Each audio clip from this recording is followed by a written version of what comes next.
Какво е дискомфорт? За някои може би означава смяна на рутината. За други да бъдеш на място, на което не говориш езика на местните. За трети да нямаш достъп до изобилие от храна. За мен дискомфорт се оказа да се намеря на 3000 метра надморска височина, в напълно непознати територии, да съм далеч от хората и сигурността на града и да разчитам единствено на карта и добро време, за да съм в безопасност всяка вечер. Ако обаче не бях толкова далеч от комфортната ми зона, едва ли щях да се чувствам толкова удовлетворена след престоя ми в Непал. Растежът започва там, където комфортът спира и Непал с лекота ме повлече в едно от най-некомфортните ми, но красиви преживявания.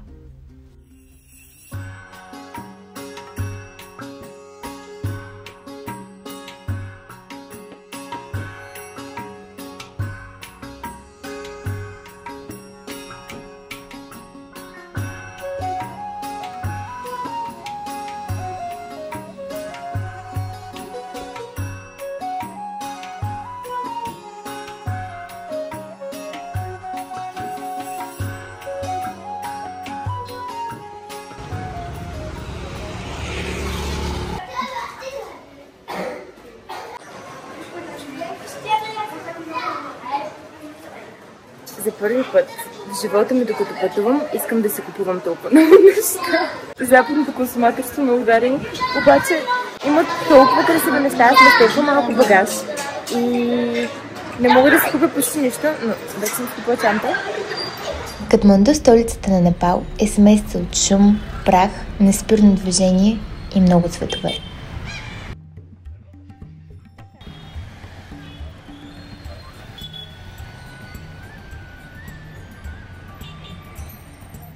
Първият ми културен шок беше трафикът в града. Никой не спира. Затваряш се очите, тръгваш и се молиш никой да не те прегази и някак сработва.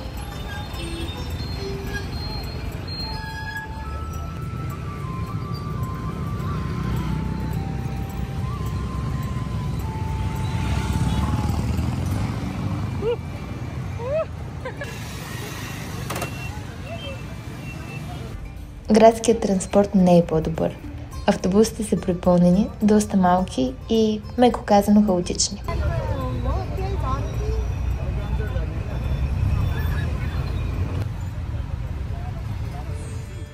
След пристигането ни се настанихме в Тамел и решихме да обядваме в Хейла.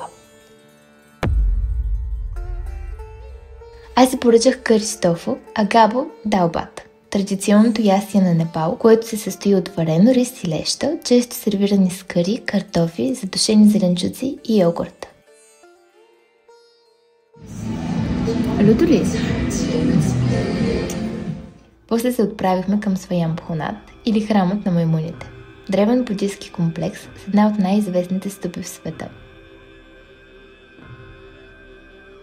Сваян Бхунат е включен в списъка на ЮНЕСКО и е важно място за буддисти и индуисти. Оказа се важно място и за мен.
Малко е цвета.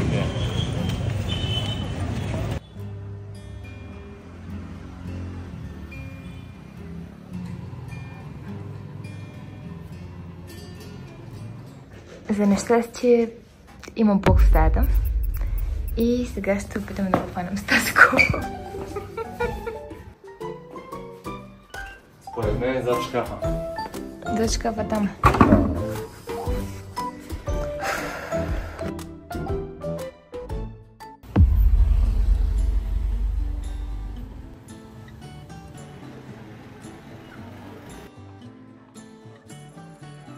Идахме да записваме в Four Stories, което е кафе-ресторант. И съм доста гладна, понеже вчера се осмелих да ям само веднъж. Тук ми изглежда една идея по-надежно, така че сега си поръчах кафе и смичко. Искам само да отбележа, че бях една идея по-предпазлива с храненето, защото не исках стомашни проблеми преди да се кача в планината. И тъй като хигиенните навици в Непал са различни от тези на повечето места в Европа, трябваше да подбирам повече от обикновено. Същия ден се разходихме из града, взехме си спални чували под наем, обядвахме с огромен талбат и си легнахме по-рано, за да се подготвим за приключението, което ни чакаше. Дойдохме да записваме, отново сме в Four Stories и после се отправяме към преглед в планината, който ще трябва 5 дни. Така че следващите ми кадри ще бъдат от планината.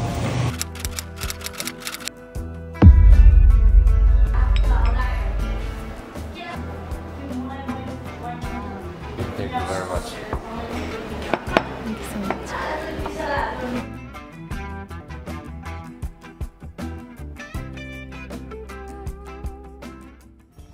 За да стигнем до началото на нашия трек, трябваше да се вземем такси от Катманду до Сундаричал, което беше около час път.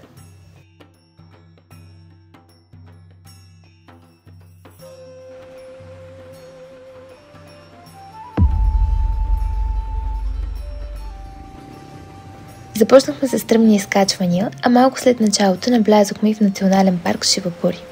На повечето места в Хималаите, туристите трябва да бъдат придружавани от гид. Иламбо трек е от малкото места, на които това не беше необходимо. Всеки ден трябваше да се изкачваме между 5 и 7 часа, а трекът беше оценен като екстремно труден в приложението Хайгър. И тъй като бяхме извън сезон, хора по пътя липсваха, което правеше приключението ни една идея по-опасно.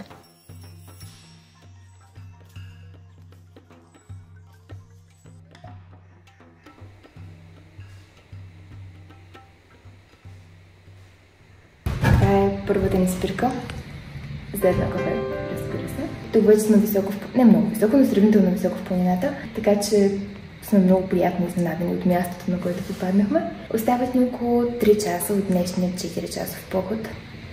Излагах ли? Не. И за момента се справяме, но ако трябва да съм откровена, е малко топло и се измаряме повече, отколкото очаквах да се измаряме. Това е, което исках да кажа. Сега ще си изпием кафето и продължаваме. Появиха се малко облаци, но се надявам, че няма да завали преди да стигнем.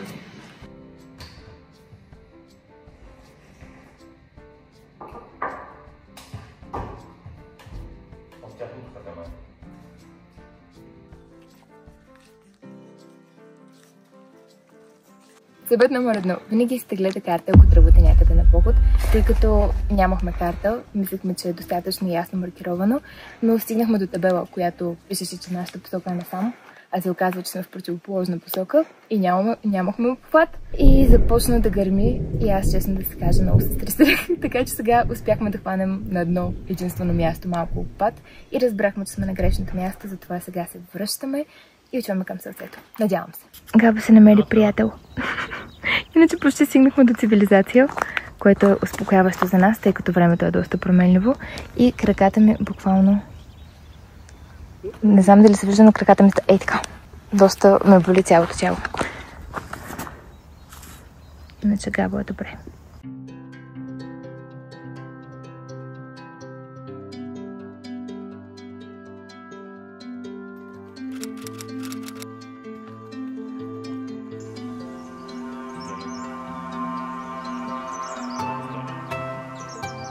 Стигнахме, малко се успокоих, понеже имахме малко преживявания по-рано в планината И това, че за мъничко се изгубихме и започна да гърмим, беше стресиращо, но от днес ще си тегля цялата карта и вече няма да се губя, надявам се. Да, малко е страшно да сте толкова далеч от цивилизация. Тук няма нищо.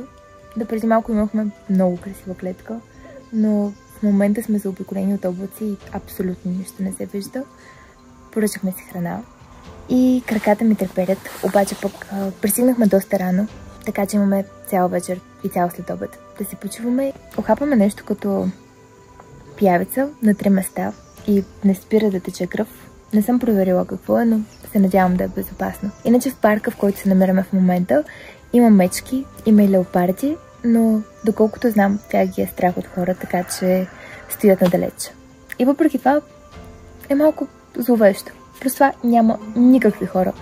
Вървяхме към 5 часа и не сме видяли нито един човек. Освен в селцата по-долу, но после когато вървяхме през парка нямаше никой. Разсираме дрехи, понеже може да си представите колко мръсни стават след толкова много вървене в тази горещина.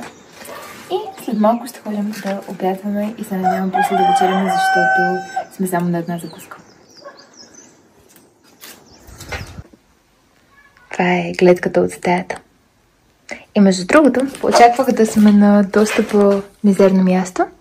Стаечката струва по 3 евро на човек. И е доста чиста. И да, се събуждаш се с това. Искам само да видите Габо какво тефтерче си е купил.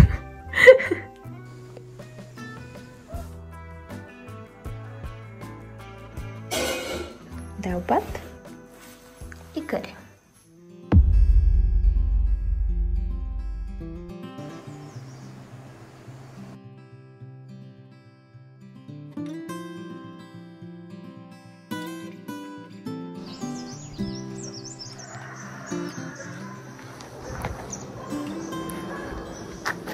Часът е 6:30. Пием кафе и тръгваме към днешния преход, който се очертава да е около 7 часа. Това е един от по-дългите дни на трекинга. Така че събирам сили. Всъщност събрала съм сили. Вчера се легнахме рано и съм доста ентусиазирана и нямам търпение да тръгна. Точно пред мен е Лангтанг. След малко ще можем да видим и Еверест, когато тръгнем надолу. Просто не мога да повярвам къде съм все още. Невероятно, наистина.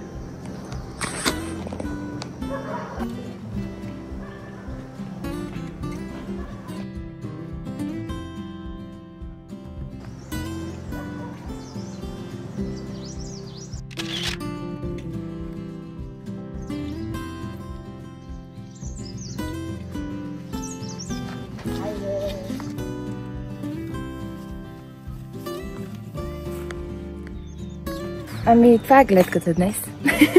Намираме се по път, който не е много ясно обозначен и е хлъзгаво, понеже е влажно, така че теренът е малко сложен. Но по принцип това беше точно това, от което се страхувах, но тъй като е рано сутринта, се надявам, че времето ще се поправи след малко.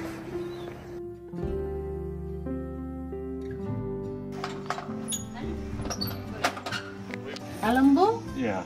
I don't know Alambo. From here to Kutunsang, you take 5 hours. 5 From hours. here 5 hours. Yeah. Okay. Great. We go now there. Okay, you can find the road there. Nice. Okay? Thank you very much. You're welcome. Thank you so much, bye. You're welcome. You too.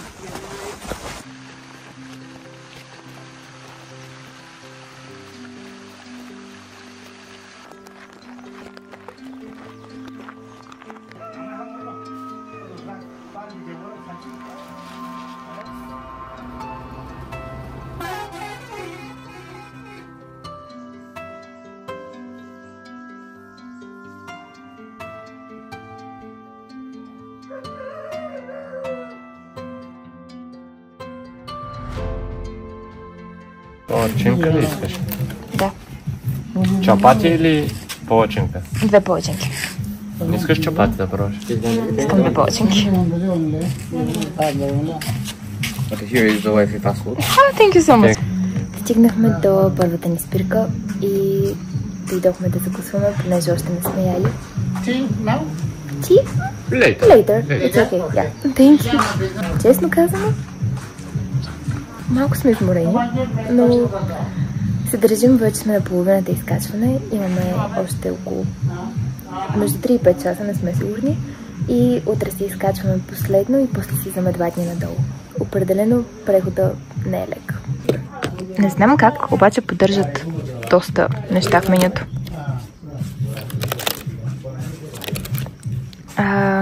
Аз си взех 2 палачинки. Габа си взе омлет. И сега ще ядем тук. И после продължаваме натам.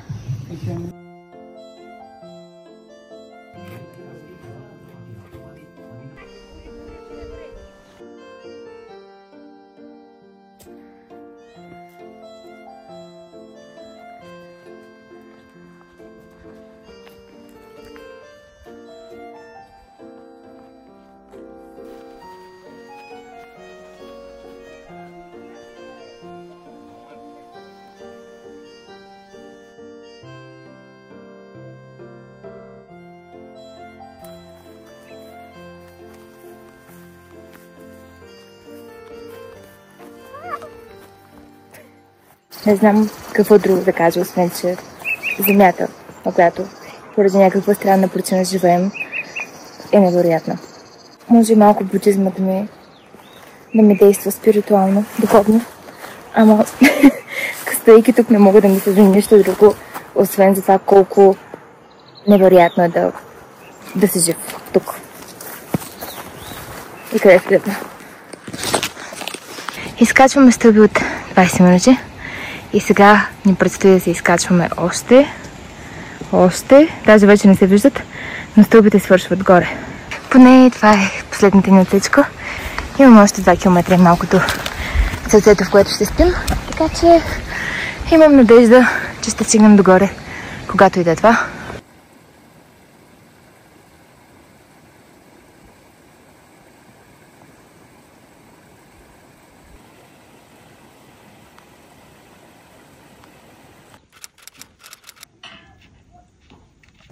Стигнахме и ще нощуваме тук. Времето се влоши точно като дойдохме. Очаква се да има гръмотевична буря. Може и да ни подмене, понеже времето в планината е променливо.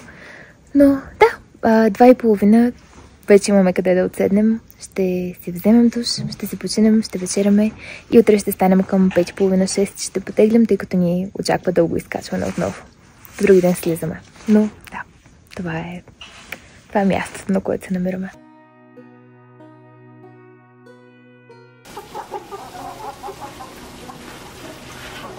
Съвсем случайно решихме да отседнем в тази къща и това беше, без да преувеличавам, едно от най-хубавите решения в живота ми. Попаднахме на най-топлите, забавни, мили хора и срещнахме още 2 пътешественици от Колумбия и Австралия, с които бързо се сближихме. Габа помоли да участваме в приготвянето на вечеря, за да видим как се прави таобат, а те с удоволствие се съгласиха и ни позволиха да снимаме целият процес.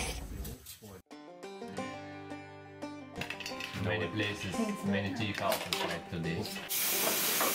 You want garlic? You want garlic? It's okay. Повечето продукти, които използвахме, бяха директно набрани от собствената им градина, а споделените моменти с тези хора, които живеят на над 2000 метра височина, там където пътища липсват, а магазините са мираж, бяха безценни.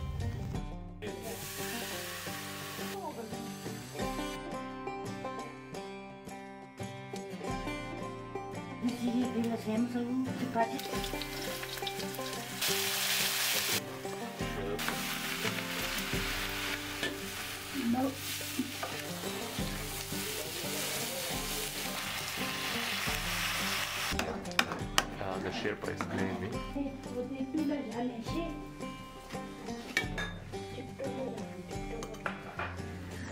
Вчера валя като из ведро. Почна да вали в следобед, после към 8 започна да вали силно и валя до 4-5 сутринта без да спре. И бях много притеснена, че днес ще продължи да вали или че ще е много мокро, но в момента небето е горе-долу чисто. Пием маса речи, ще закусваме и се отправяме към най-високата точка на нашия трекинг, така че съм безкрайно щастлива и хората, при които сме оставени, са невероятни. Изобщо цялото преживяване е нещо, което не съм си мислила, че мога да преживея. Непал е място, което със сигурност ще остане в сърцето ми.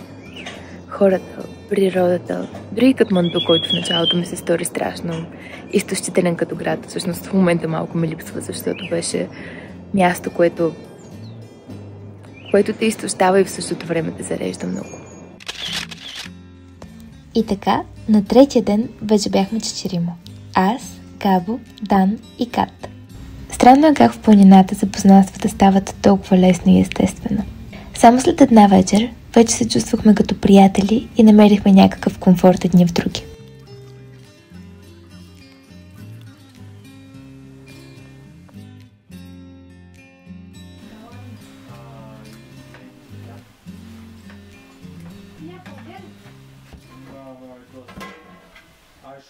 Малко е... Много се изморих. Малко е страшно, понеже сме в доста отдалечена част от планините в Катманду и няма никакви хора. Не виждаме нищо, няма никаква видимост и нямаме и интернет и времето не е най-доброто. Въпреки това е много красиво. Просто е малко страшно, защото наистина на където и да погледнем се вижда бяла мъгла. И нищо друго. Можем да видим само няколко метра пред нас. Но да, по карта ни остават километри нещо. И просто се надявам да стигнем и да се починем, защото днес отново не беше леко. Стигнахме. Това беше най-високата ни точка. 3650 метра. Прекарахме вечерта в много разговори около огъня, затова не съм снимала повече, но мога само да кажа, че се прекарах страхотно.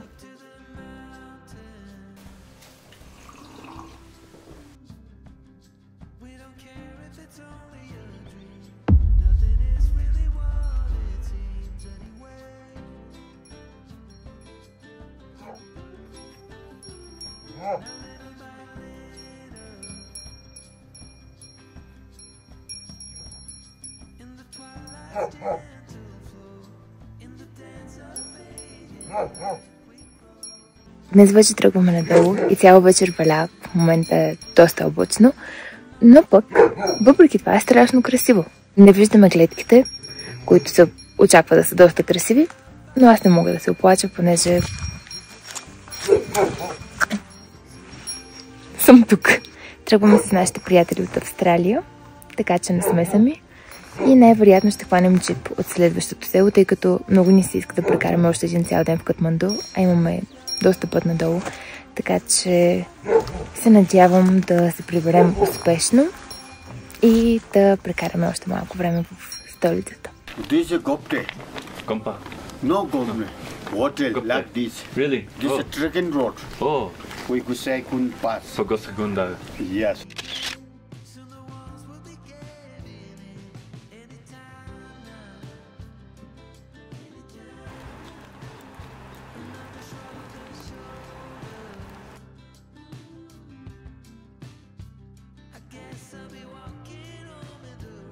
There's one lady inside.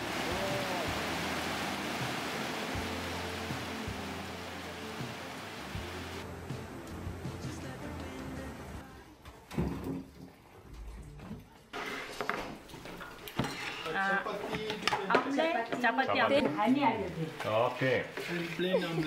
След няколко часа спускане и нечовешка мускулна треска, стигнахме до селцето, от което чакахме да се хванем джип към Катманду. Имахме 6 часа път по планински терен, което си беше преживяване само по себе си. One more bag here, bro.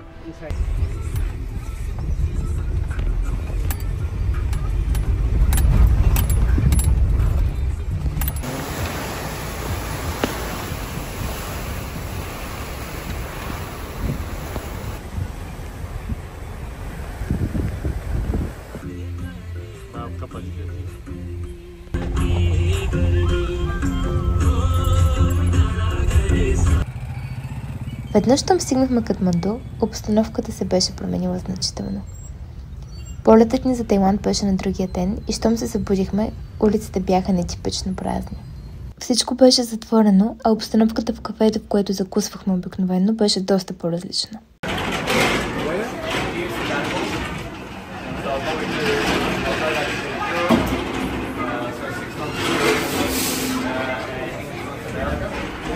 Нещата тук станаха малко страшни, тъй като има протести в момента заради...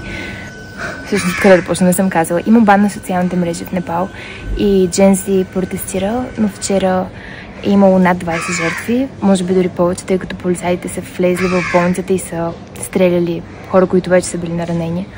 Така че всичко е затворено. Полетът ни е днес.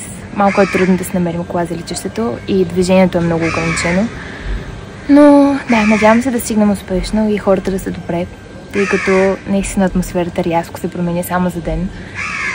И ще видим какво ще се случи, но да, това е апдейта, който давам. Малко ми е напрегната, затова не мога да говоря много, но после ще мога да ви обясня малко повече.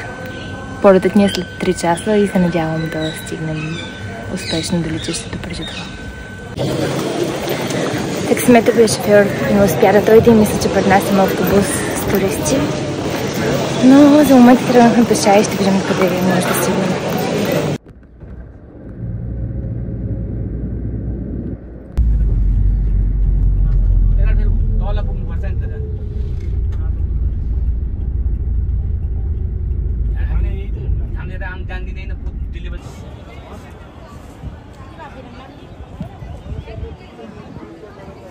Стигнахме до летището преди няколко часа и беше доста страшно, понеже улиците са пълни с хора, които протестират и ние бяхме с малък ван, който случайно намерихме. Не мога да ви опиша колко странно изживяване беше, тъй като през всяка улица, която минавахме, идваха хора, за да видят дали вътре няма някой министър или политик. И започваха да тропат и да удрят. Когато виждаха, че сме туристи, ни махаха и ни се усмихваха. И в същото време бяха много агресивни, беше много страшно. Не знам как да го обясня. Бяха много агресивни, но и някак много мили, като виждаха, че не сме от тази страна. И се опитваха да ни направят път и да ни пожелаят безопасно пътуване. Само, че да, полетите са канцелирани и не можем да излезем от летището. Навън, както виждате зад мен, това не са тъмни облаци, това е пушек, понеже са запалили хотели, запалили са домове на министри. И ситуацията е малко страшна. Просто сме блокирани тук за не знам колко време. И на мен сега малко ми се отпусна душичката, обаче бях толкова стресирана допреди малко. Може би още съм малко стресирана. Не знам. Всъщност проблема не е с нас туристите или с обикновените хора, проблема е с дипломацията, така че би трябвало да сме в безопасност, но тъй като летището е място, от което евентуално някой човек може да излечи, някой важен човек може да излечи, сме блокирани тук. Непалската армия е заобиколила летището, казаха ми, че тук е най-безопасното място и въпреки това не мога да кажа, че се чувствам съвсем безопасно в тази ситуация и нямам интернет и не мога да се свържа с никого. Но да, това е за момента. И така останахме още 3 дни в Непал, докато накрая успяхме да излетим. През тези 3 дни не можехме да излизаме от хотела, а аз бях под постоянно напрежение и пропилях една невероятна възможност да документирам революцията, на която станах свидетел. Мисля, че за първи път ми е толкова трудно да опиша преживяното с думи. Това, което усетих в непалското общество, беше доброта и живинка.